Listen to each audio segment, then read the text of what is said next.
Ne samo, da plava, dogaja se tudi reakcija. Kaj se dogaja? Res je. Opazujeva reakcijo litija z vodo, pri kateri nastajata dva produkta.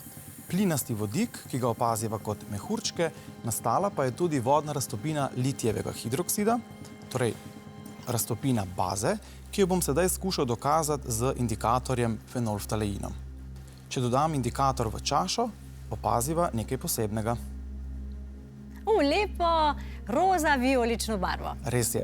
Gre za indikator fenolftalein, ki ob povečani koncentraciji hidroksidnih ionov daje značilno vijoličasto obarvanje.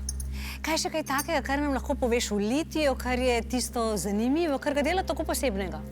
Litij je pravzaprav izmed vseh 118 elementov, ki jih danes poznamo, najmočnejši reducent, kar se s pridom izkorišča v jedrski energetiki, namreč deluje lahko kot učinkovit hladilni medij, nepogrešljiv je pri izdelavi letal, vesoljskih plovil in pa različnih jedrskih podmornic, kjer se pravzaprav lahko uporablja za čiščenje zraka, s tem, da absorbira ogljikov dioksid, zrak lahko tudi osuši, na ta način, da veže vodo.